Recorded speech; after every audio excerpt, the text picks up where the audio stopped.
So, customer states this truck clicks like the starter's bad, and this truck's equipped with one-touch integrated start.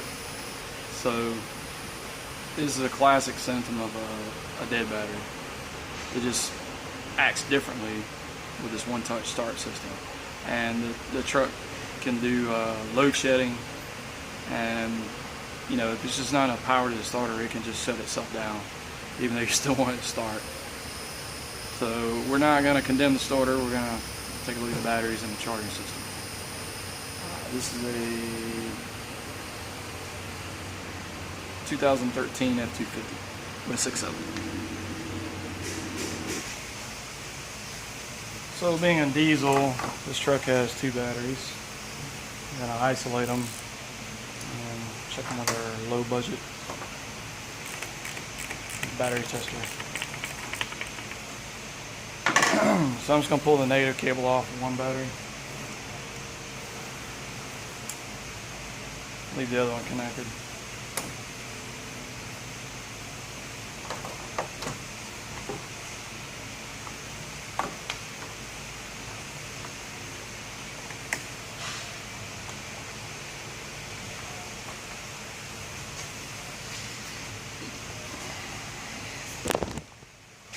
Look at that. I don't even let me go any further. Bad cell. So let's see what the other one says.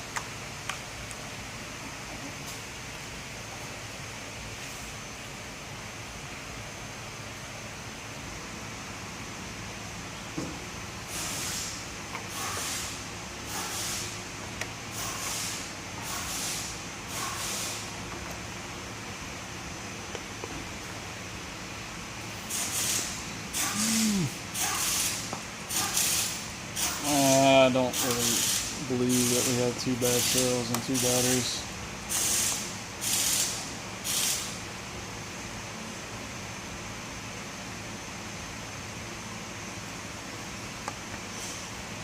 So I'm gonna grab another tester just to rule this out.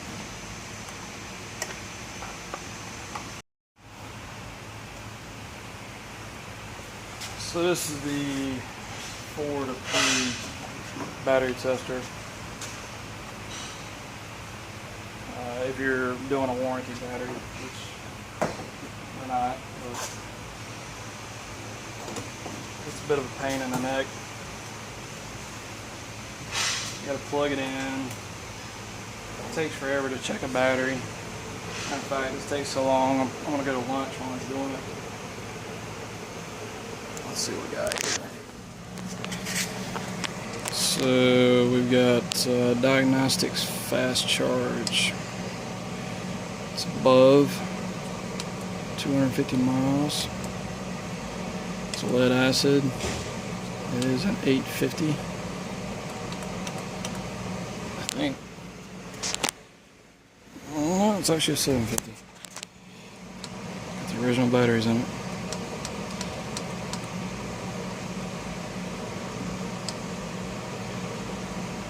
This should say something like 5-minute wait or something like that. Yeah, I rarely use this machine if I don't have to. If you're doing a warranty battery, you have to, because it spits out some codes that they need to process the claim and to make sure that you're not just replacing batteries willy-nilly. Yeah, so we got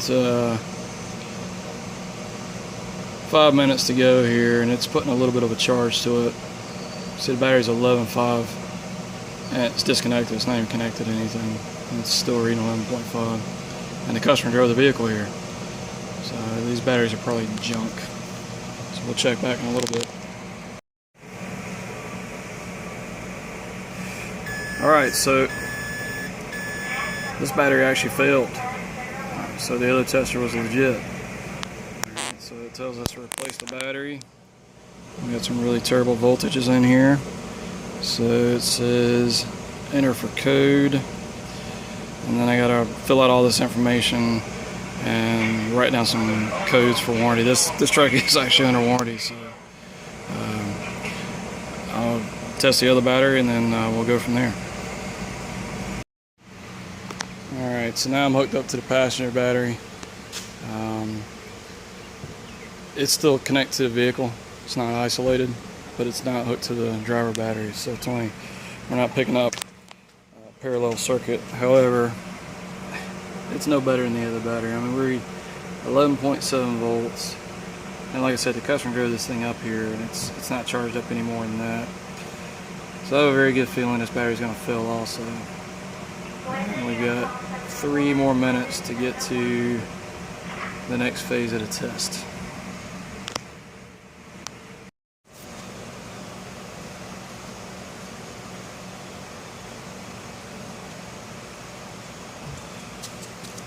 Alright, so after doing some testing and charging and whatever this thing does, it doesn't like this battery either. So then we hit enter for our code. We punch in our row number. We just scroll over and go up or down if we need to. Punch in our line number.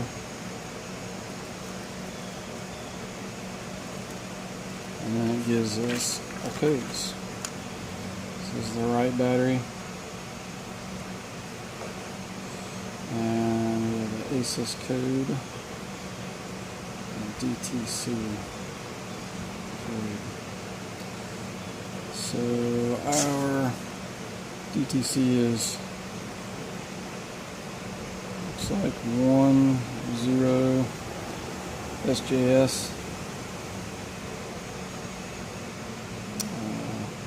DG BW0 QQE. I'll also take a picture of these just in case somebody can't read my writing, because it's a pain in the neck to get these codes for warranty. Our ASIS code is AXE15P. Now I can go to the parts counter, get some batteries, and put them in the truck and evaluate the charging system.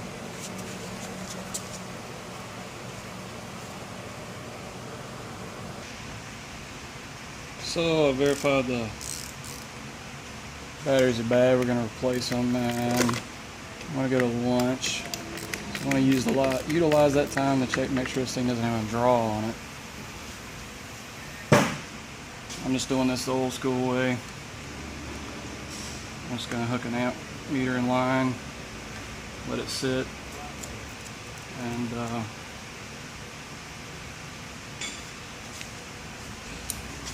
I'm going to let it sit for 40 or 50 minute prove-out time to make sure that all the modules go to sleep and there's no draw on the system.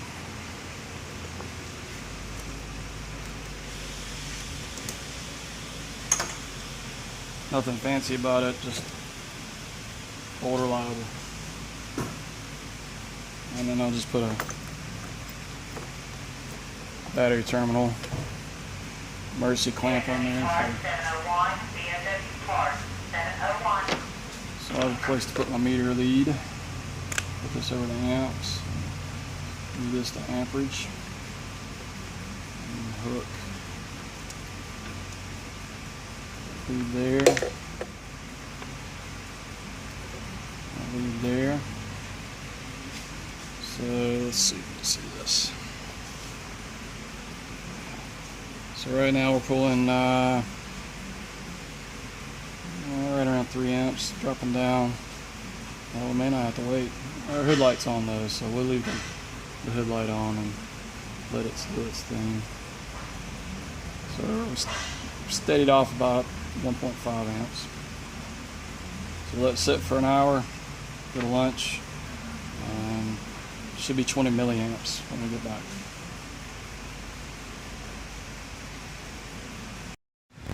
Alright, so our modules have timed out, and just as anticipated, we're at 0.02 amps, which is 20 milliamps, which is spec on this truck, and is perfection personified. So we're gonna put some fresh batteries in this thing and Gonna do a service on it. Got oil and some ocean water, some DEF fluid, and we'll put the batteries in and evaluate the charging system.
The biggest hurdle putting a battery in one of these is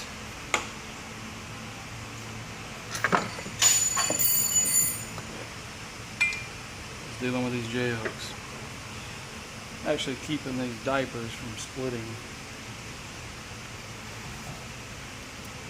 the hooks and knocking them out if one fell and hit the floor.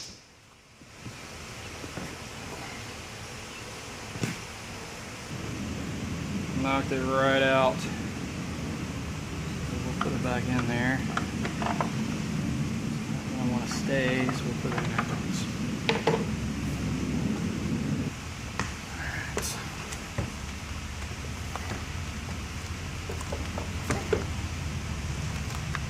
So we did good. Knock the diaper out. Knock our hooks loose.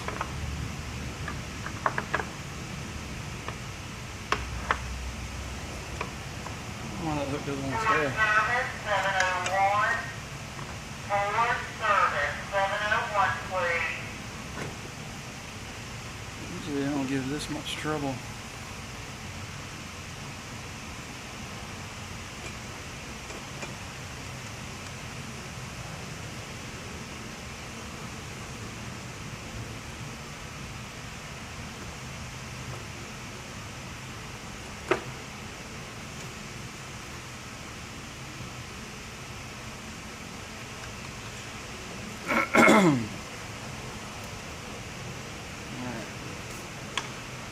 Tighten it back down. I don't really like these pull downs because you get carried away and crush the battery. So you gotta use a little finesse.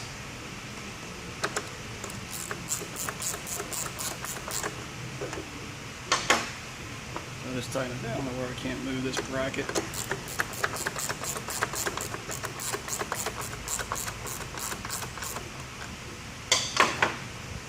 It doesn't stress the battery case.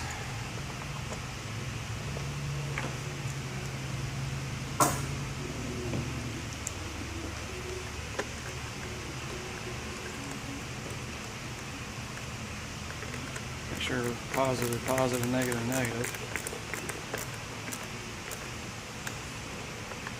So that's one battery.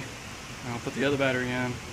I'm not going to hook this negative up till the other battery's in, obviously, because this positive cable would be live. I'll put that on there because it is hooked to that positive cable.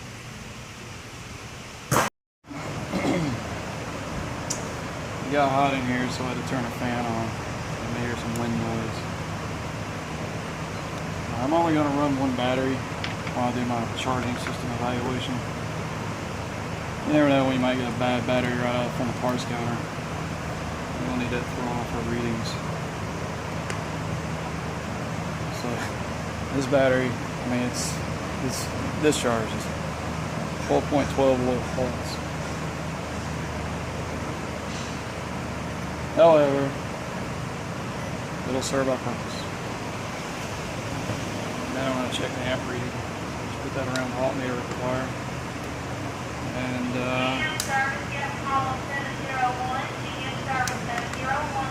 start it up and see what she looks like.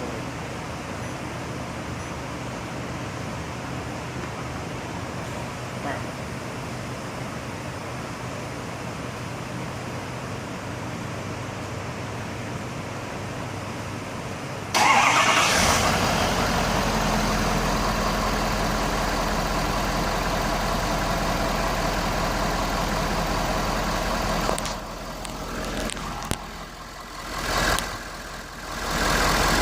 So we got 13.9 and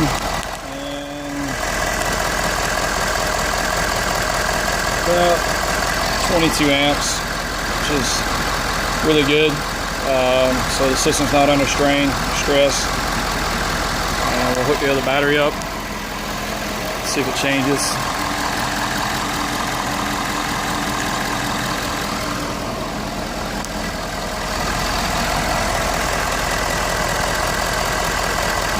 (22, 23 amps, 13.9). So that's good. It's perfect. We're gonna do the service on it and call this vehicle fixed. Last step with a vehicle with a lot of electronics. Before we ship it, gonna make sure it doesn't have any codes in it, because they will crop up. So we'll just do a self-test on all CMDTCs. It's better, I mean, I'm already right here. It's easier just to do this step than to send the customer down the road and have them go somewhere and somebody check it and say, oh, you got all these codes in here, and then they come back and say, oh, well, those codes set because the batteries were dead. You know, they're paying a lot of money, you know, when they come to a dealership, so they want to get their money's worth.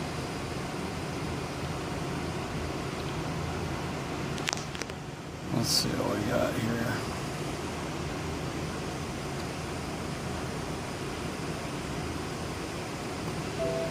Battery voltage.